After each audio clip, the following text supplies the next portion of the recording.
Walking is one of the outdoor pursuits that most people can enjoy to some degree or other. Long distance walking is a marvellous way to spend a week or two out in the country with a few friends or on your own. It takes you away from roads, telephones and the hurly-burly of modern living. You spend the day walking through beautiful landscapes, pausing here and there perhaps to visit an ancient church, historic site or one of the villages you pass through. Perhaps spotting birds and wild flowers along the riverbanks. Undoubtedly stopping for refreshment and a well-earned rest at one of the friendly pubs and cafes along the way. And at the end of the day, no driving, no hassle, just a good meal, maybe a drink or two, and after all that fresh air and exercise, you don't half sleep well. The Dales Way is one of Britain's best long-distance walks. It's about 80 miles long, which for most people takes 6 days, and runs from Ilkley in West Yorkshire, up the Dales, across the Pennines, and through the Westmoreland foothills to Lake Windermere. The countryside is constantly changing. The weather's changing, the light's changing. Revisit the same place another time, it'll look completely different. That's the charm of the Dales Way. It'll create for you a fund of happy memories. One of my favourites is these dry stone walls and old field barns that feature through much of the walk.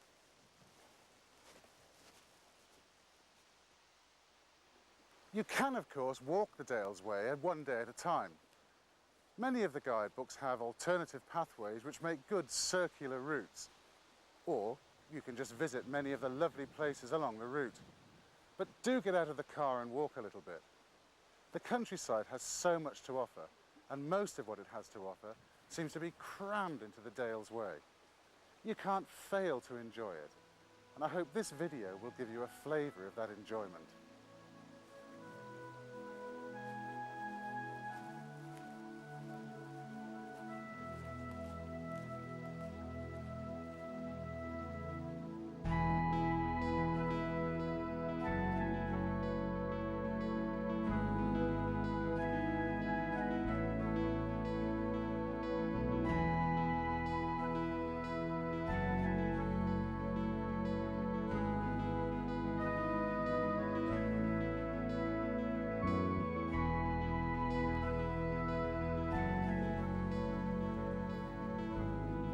The official start of the Dales Way is in Ilkley, although some guidebooks give additional routes from Leeds and Shipley. Either way, Ilkley's well worth a pause before you start the walk itself. It's a prosperous commuter town. Formerly it was a popular spa, and much of the atmosphere of that period is retained. But its roots are to be found much further back in history. Within the ancient parish church are Anglo-Saxon crosses, and close by are the remains of the Roman fort that once stood here. Olicana, as it was then called, was an important Roman settlement.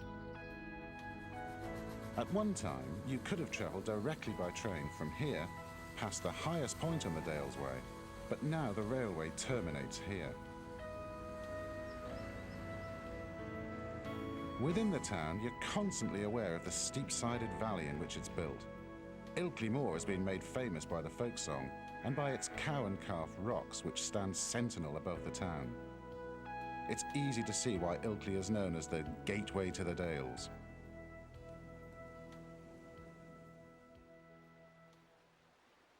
The Dales Way starts by this 300-year-old bridge over the River Wharfe. We're going to follow the progress of a party of walkers over the 6 days it takes them to walk the distance. But what distance, one may ask? The guidebooks say 84 miles. The official sign says 73. But who cares anyway? You've booked your accommodation, and it's 6 days of very pleasant walking. It's the third time this group have done the walk. It's almost an annual pilgrimage, which says much for its appeal.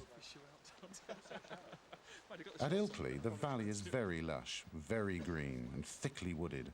As the walk progresses, it's fascinating to note the many changes in the landscape.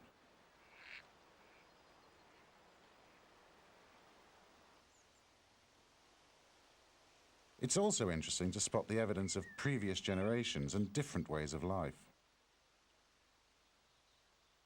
Although the walk takes us into what is today considered a thinly populated, even remote part of England, it has previously been more densely populated and, relative to the rest of the country, very much more important. Churches are an obvious source of history, and the way takes us past the door of many very old and beautiful buildings.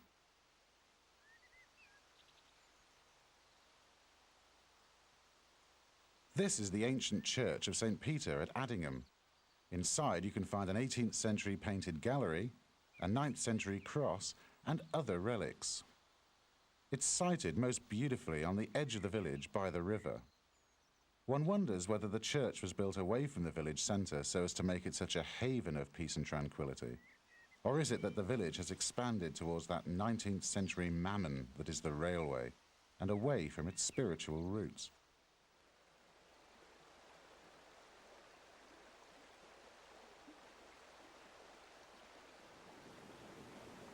A couple of miles further upstream we find Bolton Bridge, a major crossing point carrying the Skipton to Harrogate Road. The Dales Way is well served by hostelries of all kinds, and most of them have an interesting history. This one, until relatively recently, was a working forge, and the Devonshire Arms, now a country house hotel, is owned and run by the Duke of Devonshire's estate, as is most of the land around. Behind the hotel, the path follows the riverside through wonderful meadowland, which leads directly to Bolton Priory. It's at this point that we enter the Dales National Park, which extends from here right over the Pennines, in fact for the next 59 miles of the walk. One of the things the National Park does is to ensure the preservation of splendid buildings such as this tithe barn. This is in the tiny but beautiful village of Bolton Abbey, whose main attraction, reached from the village through its famous hole in the wall, is Bolton Priory.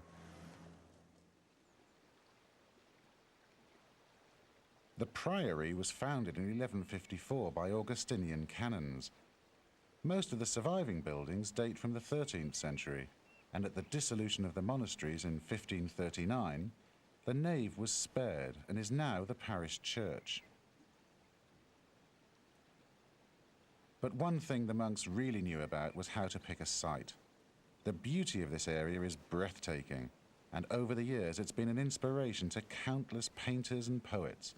It was a favourite haunt of Turner and Ruskin.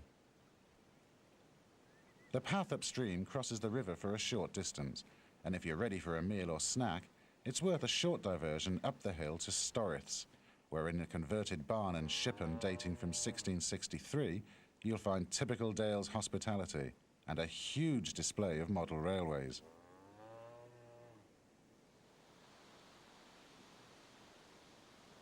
It's also a good spot to get a panoramic view of the valley, looking at the way we've already walked from Addingham to Bolton Bridge and the Priory, and at the way we're about to walk, through the Bolton Abbey estate to the Cavendish Pavilion and towards Strid Wood.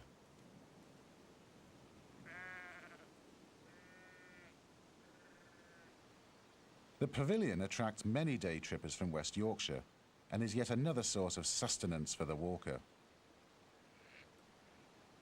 From the pavilion, the path runs through Strid Wood, a site of special scientific interest.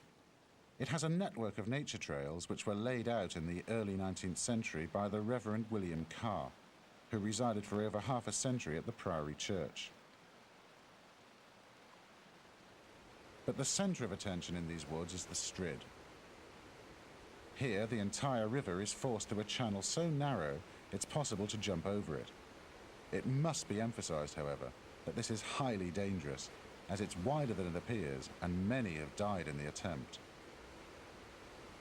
The most famous of these is the Boy of Egremont, whose death in the 12th century supposedly led to his mother, Alicia de Romilly, founding Bolton Priory.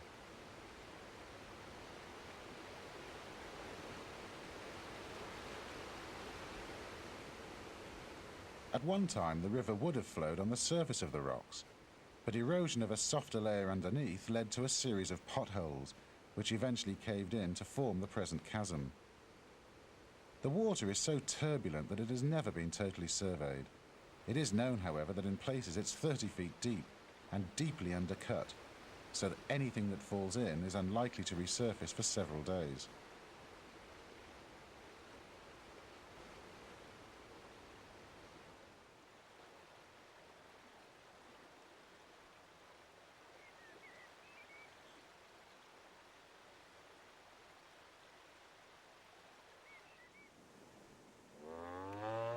Only a short distance upstream from the Strid is the 15th century Baden Tower. It was built as a hunting lodge by the Cliffords of Skipton Castle, some of whom preferred it as their main residence. It's now a ruin, although part of it has been converted into a bunk barn, and there's a tea room serving refreshments. Who said walking the Dales Way would help you lose weight? The path now follows the riverbank upstream through beautiful meadows and past the occasional rapids.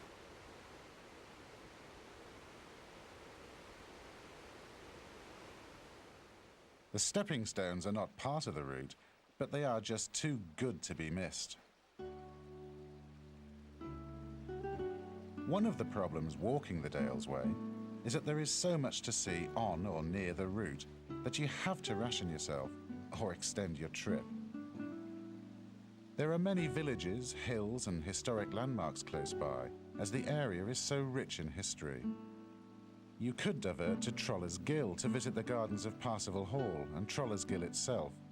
There is much folklore about trolls and such like, which is not surprising as the area is full of mines and limestone caverns. At the head of the Gill is Stump Cross Caverns, a network of limestone caves open to the public. One village well worth a diversion of only a few hundred yards is Appletreewick. It boasts 3 17th century halls, one built as a monastic grange of Bolton Priory. Once the village was renowned for its sheep fairs and as a centre for lead mining. Now it's perhaps better known for 2 excellent pubs.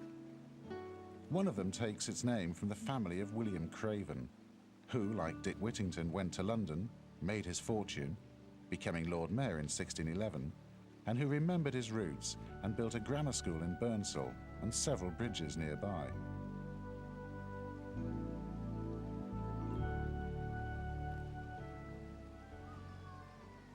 Burnsall is one of the most beautiful and, because of that, one of the most popular villages in Wharfdale, especially at bank holidays. There was a settlement here well before Norman times.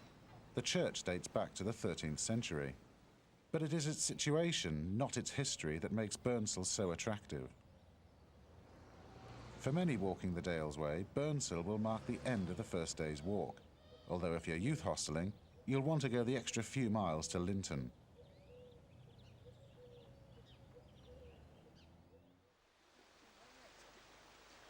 Another of Burnsall's attractions is the section of the river upstream from the village called Loop Scar. Here, the river is deep and calm and home to wildlife, and is also a place to enjoy yourself on a hot summer's day.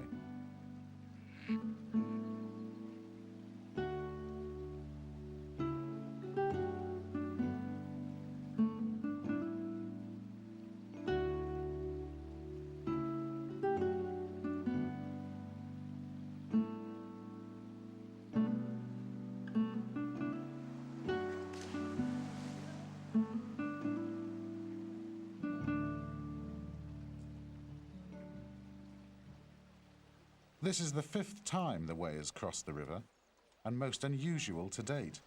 We've had 2 wooden bridges, an aqueduct, and a road bridge. This suspension bridge was built in 1885 by William Bell, the local blacksmith, and has served the community of Hebden ever since. Hebden was once a busy mining village. This was probably the most intensively mined area of Wharfdale, and the remnants of mining activity in the surrounding area will provide much to explore for those interested in industrial archaeology. The valley bottom here is level, and the trees give it an idyllic parkland feel as the path leads up towards Linton and Grassington. It's worth mentioning here that along the way there are numerous alternative pathways, and you can use these to visit places of interest or just to vary the route. The official route stays on the east side of the river, up to Grassington, but the stepping stones can be used to reach the youth hostel and to visit Linton Church. The church itself has a simple exterior, but the interior is well worth the visit. Its dedication to St. Michael's suggests 10th century origins, and parts date from Norman times, while the windows are 14th century decorated and 15th century perpendicular styles.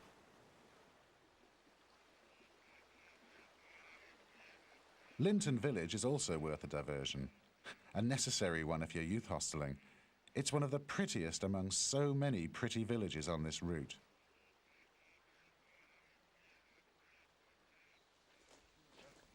For our party, it's now the start of their second day, and the first stage is the short walk across the valley to Grassington.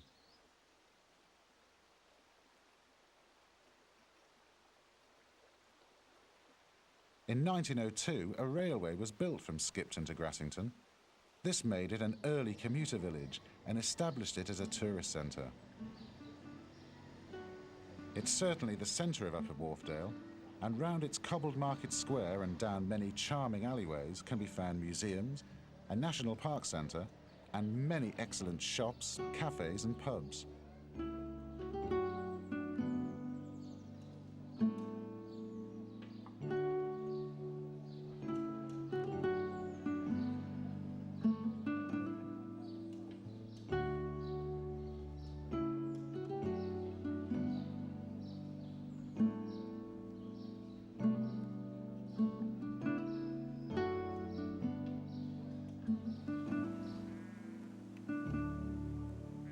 From Grassington, the route changes character as it moves away from the riverside and follows an upland route along the top of the valley side. This introduces the walker to a different kind of limestone topography and often affords some splendid views. For the historically minded, the area is rich in evidence of Iron Age and medieval habitation and burial grounds. But the walker needs a good guidebook and a keen eye to see much. More obvious are old lime kilns and evidence of the lead mining, which was so important here for around 2,000 years.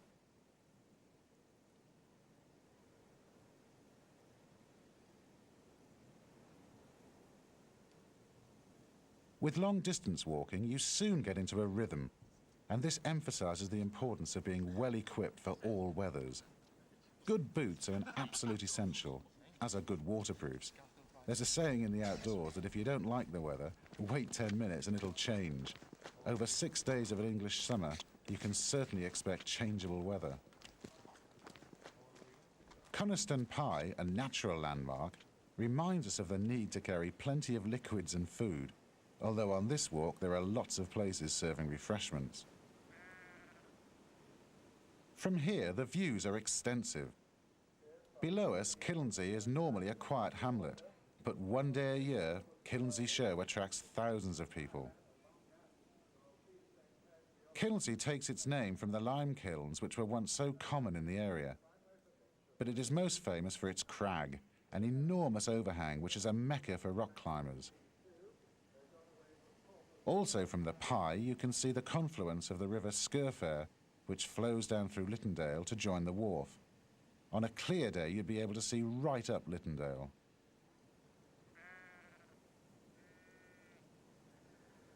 This limestone country is characterised by two particular features. One's man-made, the enormous dry stone walls which sometimes seem to defy gravity and which are surprisingly little over 100 years old, relatively new. And the other is the natural crags and screes which are to be found all along the valley sides.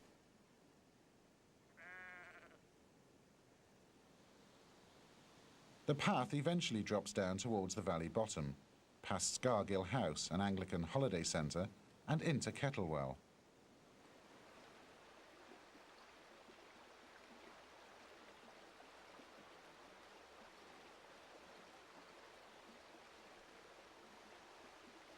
One quickly runs out of superlatives to describe the villages on the Dalesway route. All are so pretty and each has a special charm of its own. In Kettlewell, you're never far from water, as the houses are mostly grouped along the sides of its beck. At one time, Kettlewell was a major road junction. Branching off from the valley route, a road winds its tortuous way up Park Rash and over into Coverdale, part of an old coaching road to Richmond.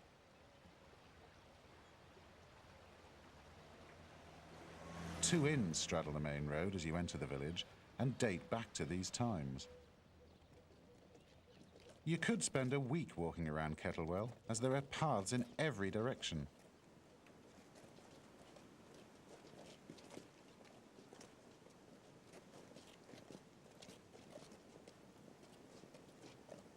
The Dales Way takes the path up the west side of the valley, away from the road on the other side. From here to Buckton, the valley is straight and narrow, steep-sided and flat-bottomed. In fact, a perfect example of a glaciated U-shaped valley. Midway from Kettlewell to Buckton, and across the river from the Dales Way path, is Starberton, a tiny village with no shop, but one pub and lots of charm.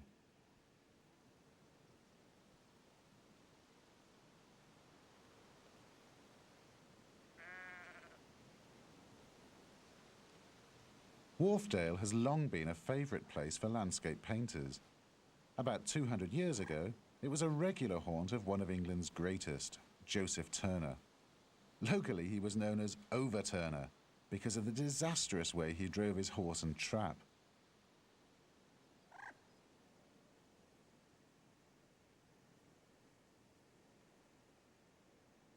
Buckton is the last sizable hamlet this side of the Pennines, so for many it makes a good overnight stopping point.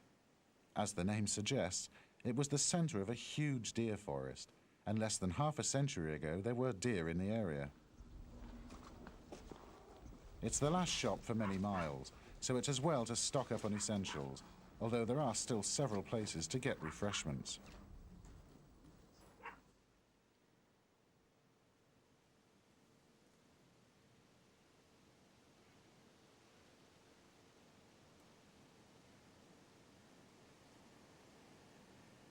A couple of miles upstream from Buckton is Hubberholme, the tiniest of hamlets, but boasting two notable buildings. The church has an oak-rood loft, a rarity in England, and dates from 1558.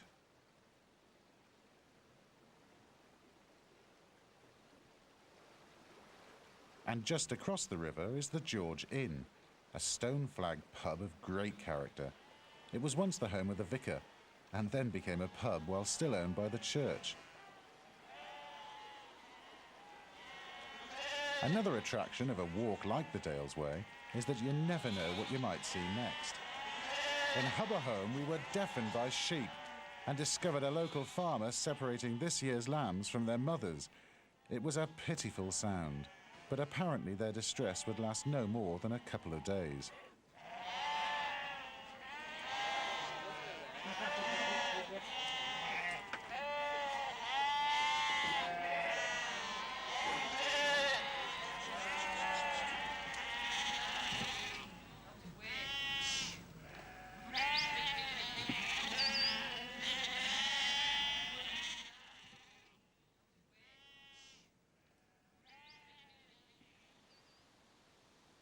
From Hubberholme, there's a dramatic change of scenery.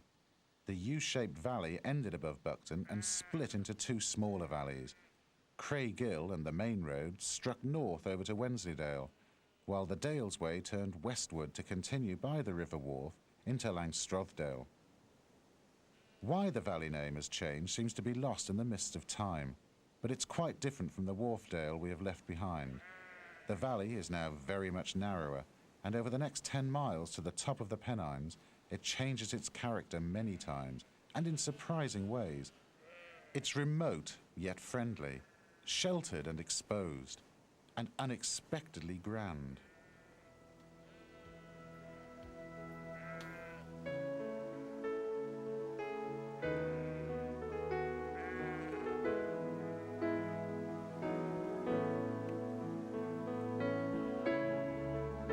The area was once known as Langstrathdale Chase, a vast hunting forest.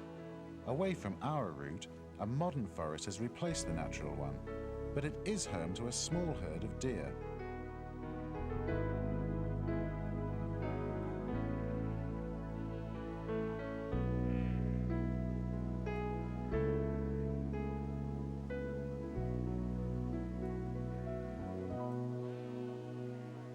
Along Langstrathdale are several farming communities. They're not really big enough to be hamlets, which glory in equally splendid names.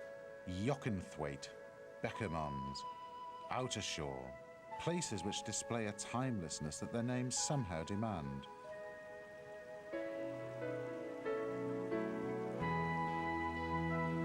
The limestone that we first saw in crags along the valley sides is now more evident along the base of the valley itself.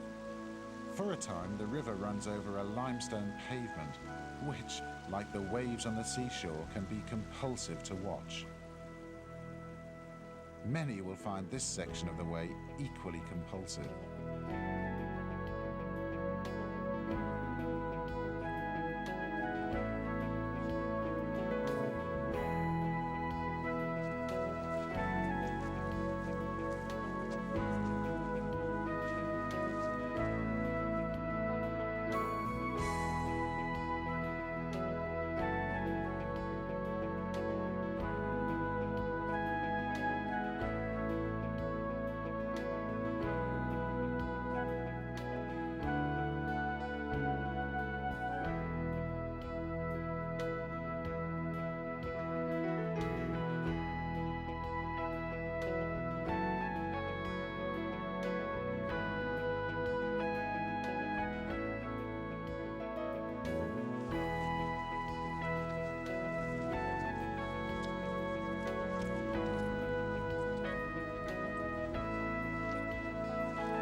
At Beckermans, we come to the confluence of two becks, Greenfield and Outershore, which meet together under the bridge to give birth to the River Wharfe.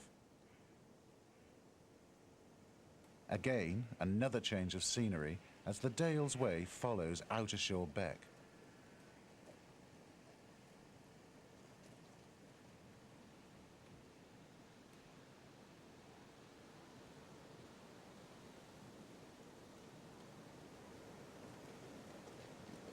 The valley is almost a gorge, it's so narrow, so the way follows the road for a short distance to Outershore itself, the last hamlet this side of the Pennines.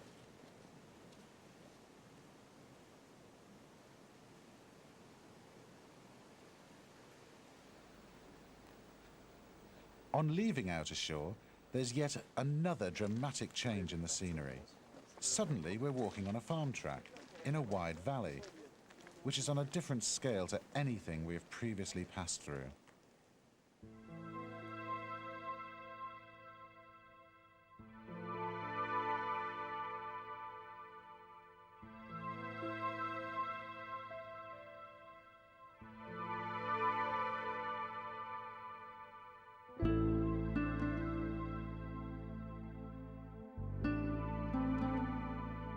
The valley bottom is 400 metres above sea level, and our closeness to the top of the Pennines is soon apparent. The flat top of Ingleborough stands out among the mountain tops. The farm track soon ends, and the way continues along a rough path. Without ceremony, you cross the point at which the streams running off the moor and crossing the path change from flowing down to Outershore Beck and onward to the North Sea to flowing westward to the Ribble Valley and the Irish Sea. And right in this most isolated spot, what do we find but a farmhouse with a bunk barn, a warm welcome and a pot of tea.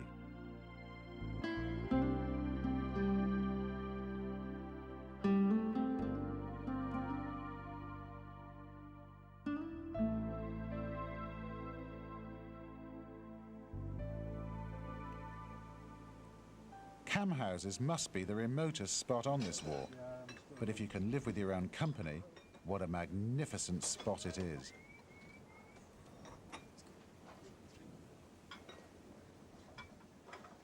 There we go.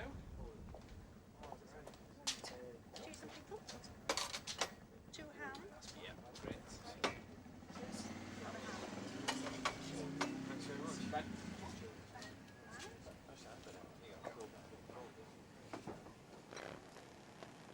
Above Cam houses, right on the ridge of the Pennines, is the ancient Cam High Road, where we saw the modern version of the farmer's horse, or his four-wheel drive shepherd a more apt description. Cam High Road was formerly a turnpike road and a drover's route, but it was built by the Romans to link Ingleton with Bainbridge. This area, known as Gearstones, once had an inn and was one of the most important staging posts on the drover's route between Scotland and England. Here, the old Roman road merges with the modern metal road, which runs from Ingleton to Hawes. The Dales Way crosses this road and heads north towards the top of Dentdale. The first landmark we find is the stunning Dent Head Viaduct on the famous Settle to Carlisle Railway. The railway is an amazing feat of engineering and runs through spectacular Pennine scenery. The 100-foot-high arches of the viaduct are superbly built of massive stones, and you have to marvel at the skills of the masons and engineers who built it. It's ironic that after the enormous effort to build it, there's now a constant fight to keep the railway open. The way follows the quiet metal road for a brief spell and is accompanied by the beck, which is the infant River Dee of Dentdale. This is the area of the Dent Fault, where older rocks, similar to those found in the Lake District, have in places pushed through the limestone. Here there was also found the local black marble, a form of limestone with a high carbon content. The Artengill Viaduct on the railway was built of this marble, and the remains of the workings at Stonehouse can still be seen. At Lee Yate, where the way leaves the road to follow a path by the river, a road called Coal Road branches off up the steep hillside. Its name comes from the now disused coal mines that dotted the hillsides, although it's now used mainly as the route to Dent Station, well known as the highest railway station in England. The Dent Valley may be short, around 10 miles long, but it is steeped in history. The population was once 5 times its present level, and for those who want to look for clues, there's evidence of a variety of activities in the Dale. Apart from coal mining and a copper mine, there were at one time 5 mills in the Dale. 3 of them were corn mills, 1 a woolen mill, and 1 the stone mill where the black marble was cut and polished. Many houses in the Dale date back 300 or 400 years, and some were used as Quaker meeting houses in the early days of the movement which started in this area. George Fox, who founded the Society of Friends, came to Upper Dentdale in 1652, but it was almost 50 years before a meeting house with burial ground was built. You've just started to believe that maybe nothing has changed over the last centuries, and then you stumble on another four-wheel drive shepherd. To the untrained observer, it seems more like a source of entertainment than an effective way of rounding up sheep. Look at the speed, isn't it? Sheppy, your heart's cut.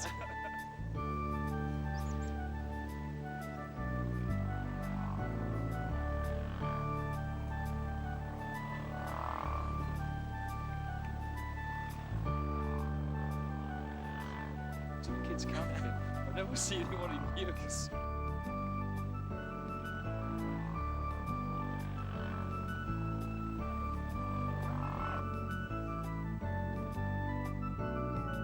The Dales, or more exactly the Dales folk, generate a wealth of highly amusing stories, which are the subject of numerous books and magazines. In them, the Dalesman's usually portrayed as a bit slow in contrast to the sophisticated townsfolk. One such story relates to Dentdale and concerns a holidaying townsman who thought he'd take the rise out of an elderly local farmer.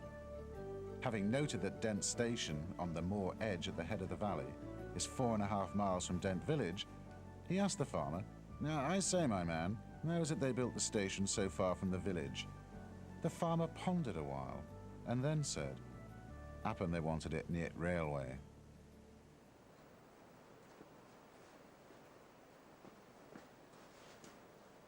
On the Dalesway, there are often many possible alternatives to the main route, so you can vary the path you follow to take in places of interest or high-level views. It's about the same. Is it? I'd take that, mate. There's no plants. Yeah. But halfway down the valley, all routes lead into Dent, once known as Dent Town because of its importance in the area, but now relatively much quieter, and therefore perhaps able to retain more of its former character. It's a joy to walk around the cobbled streets and alleyways of Dent, but in times past it was much busier. 100 years ago there were 15 food shops, 6 shoemakers, 4 tailors, 4 joiners, 2 carters, 3 banks and a blacksmith. The number of hostelries was not recorded, but many remain to this day. Some old buildings have been demolished, and most buildings formerly would house a family on each floor and had balconies jutting out over the narrow streets. One suspects it would have been a very crowded, bustling and noisy town, rather than the peaceful village of today. The church has Norman origins, and a free grammar school was endowed by James I in 1604 and built in the churchyard. 100 years ago it moved to a new building, the old one now serving as a village hall. Its most famous pupil was Adam Sedgwick, the son of a vicar of Dent, who won international recognition as the founder of the science of geology. A drinking fountain in a huge piece of granite was erected as a memorial to him.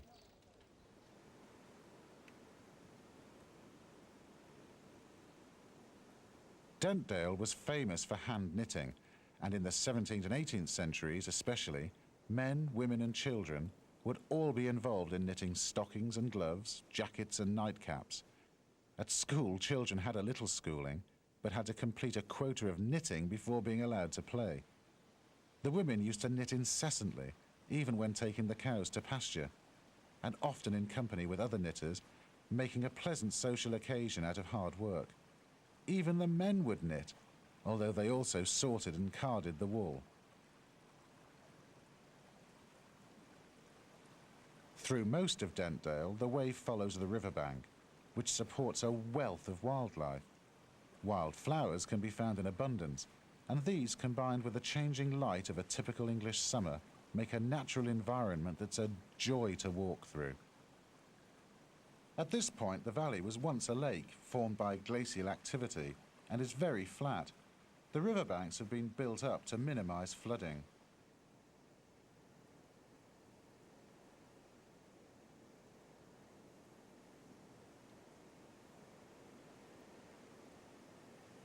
Suddenly, the Dalesway leaves the riverside and climbs up the north side of the valley and over the top through a golf course.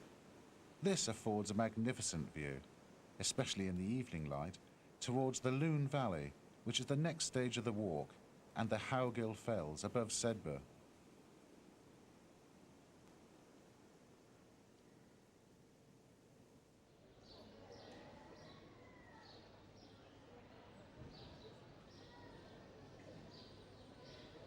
Sedbergh is not actually on the Dalesway route, but for most it will offer an overnight stop and is well worth a visit. Its market dates from the 13th century. It grew in importance as a crossing point on the old coach routes. The 19th century stagecoach from Lancaster to Newcastle would pause at the King's Arms, and it's midway between Kendal and York, a fact which makes it very attractive for 20th century tourists. Sedbergh is also well known for its public school, founded in 1525, and its church, which has Norman origins, and a 15th century tower.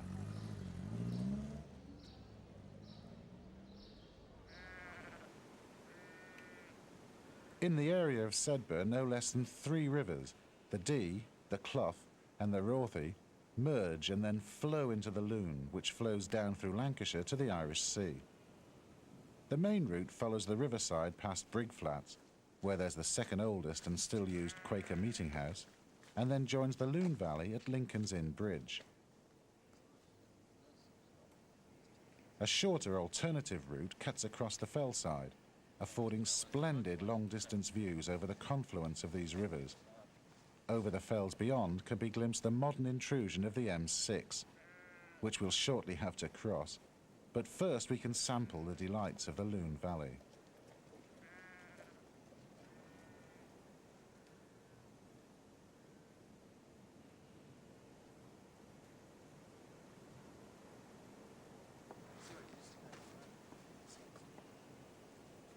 For the first part of the valley, the pathway is through fields up the valley side. On the fells across the other side is the site of Fox's pulpit, where in 1652 George Fox gave his impassioned speech, which effectively founded the Quaker movement. History quotes little else happening here, reflecting perhaps the calming nature of this peaceful backwater.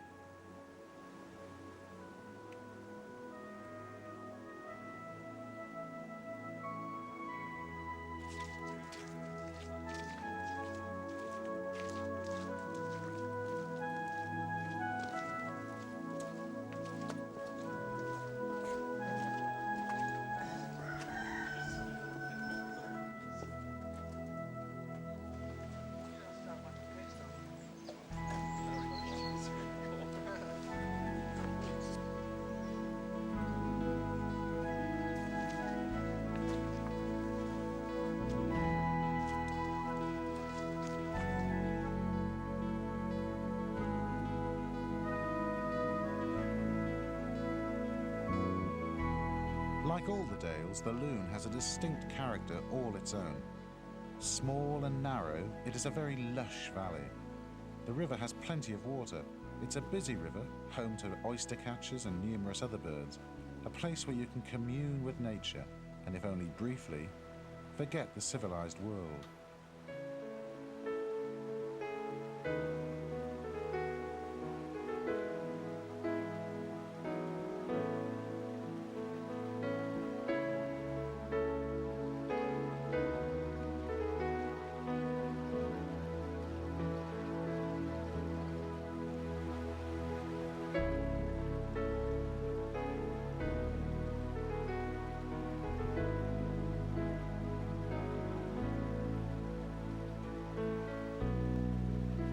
At the picturesquely named Crook of Lune, a sharp bend in the river, the way crosses the ancient Crook of Lune Bridge, a very narrow, very high, and very beautiful old bridge.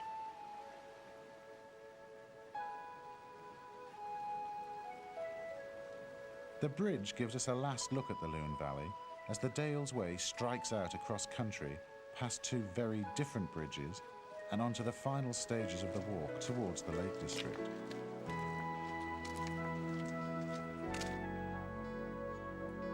The first bridge we pass under, and is part of an 11-arch stone viaduct, now redundant, which once carried the Ingleton to T-Bay branch line.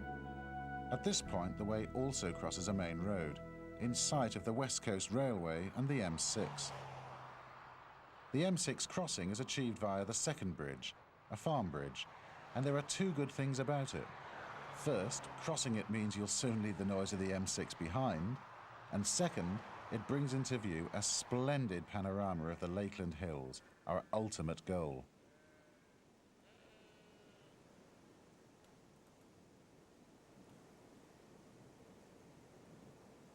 Windermere is still a day and a half's walking away, and for the first time the way takes us across fields and meadows of the Westmoreland foothills, rather than following a river valley.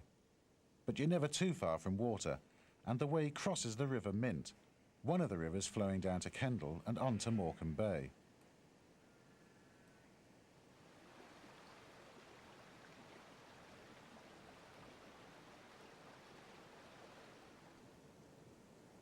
Black Moss Tarn is a minor landmark on this part of the route, although instead of black moss, we found many more colourful species of pond life.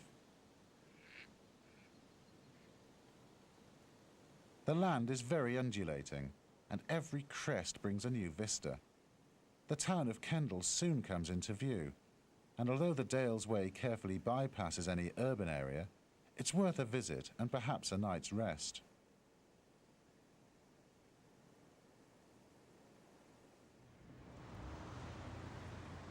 The main road to Scotland from the south once came right through the centre of Kendal, but the building of the M6 has removed that blight and allowed it to develop its tourist business, along with its more traditional businesses of boot and shoemaking and engineering. Kendal mint cake, which accompanies many a walking expedition, comes from here. It enjoys a pleasant riverside setting, one of the largest churches in England, a museum of Lakeland life, and a ruined castle, which in the 14th century was the home of Catherine Parr, Henry VIII's sixth wife.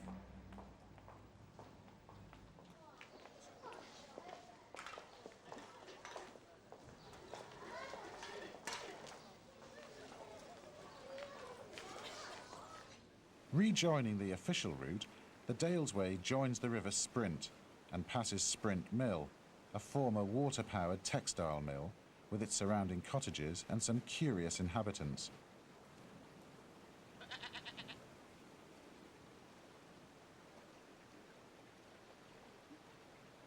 The way follows the river a little further and then takes a minor road to Burneyside.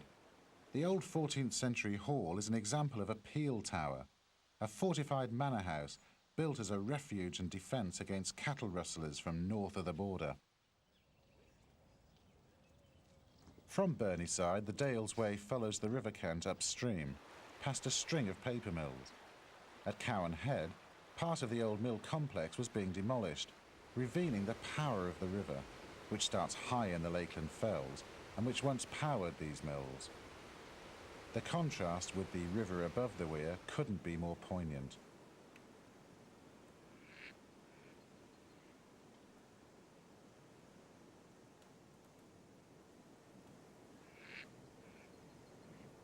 The path follows the tree-lined river to Staveley, entering the Lake District National Park on the way.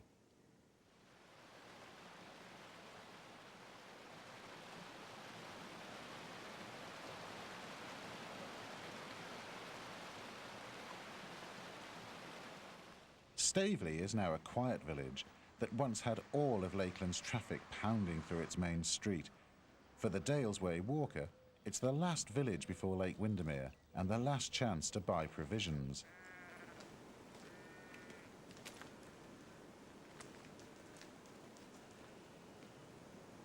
From Staveley, the route climbs into the Lakeland foothills, which are a distinctly different landscape to anything already crossed. As in the Dales, there are dry stone walls, there are sheep, there are green lanes, but the hills are different. They're, well, distinctly Lakeland.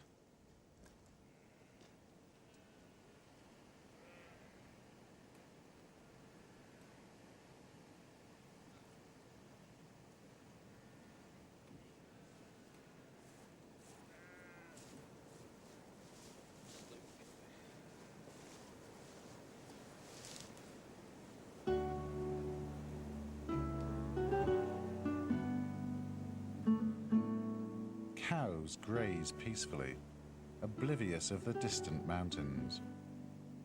And groups of stunted trees look as if they've been placed there by a landscape artist.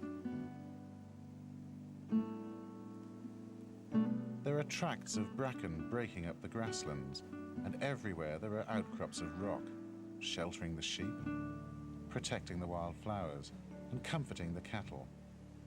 This is Lakeland.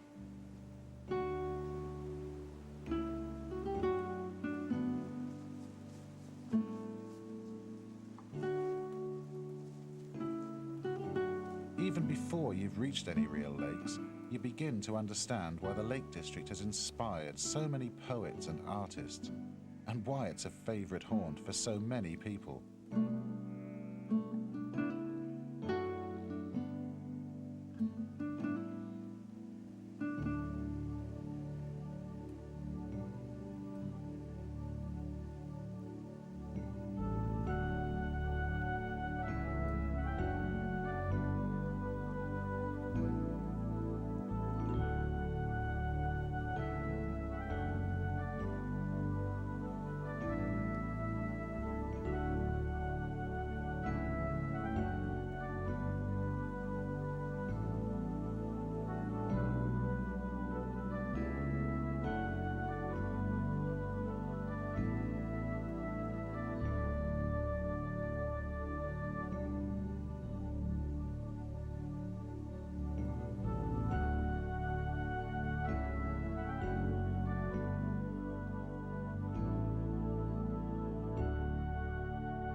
The way conspires to hide Lake Windermere until you're almost on top of it. Despite having nearly 80 miles of walking behind you, it almost seems like an anticlimax, almost a disappointment to be so near the end, especially after such a short introduction to Lakeland.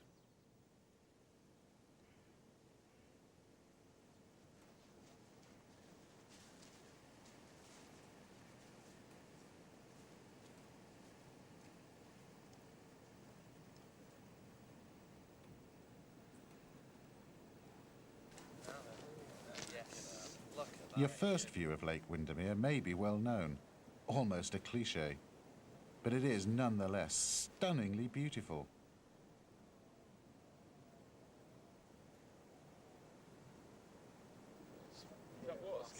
It's a must to photograph. It's here that a special seat awaits the Dalesway walker, unless another party got there first. One of the good things about such a long-distance walk is that you meet so many other like-minded people. You often keep meeting the same people from time to time during the walk, or compare notes with others walking the reverse direction to yourself. This party had taken 9 days to walk from Ilkley, but even the youngest had walked very nearly all the way.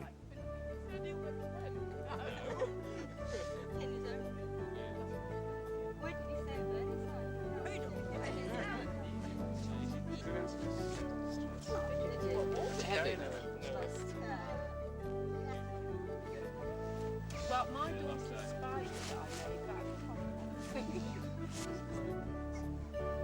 come across my daughter there. Say hello to her.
After the remoteness of the mountains and the solitude of the valleys, it comes as a shock to rejoin civilization at Bowness-on-Windermere. There seems to be only one thing to do: sit down by the lake, take the weight off your feet, and watch the world go by. Oh, and plan the next walk.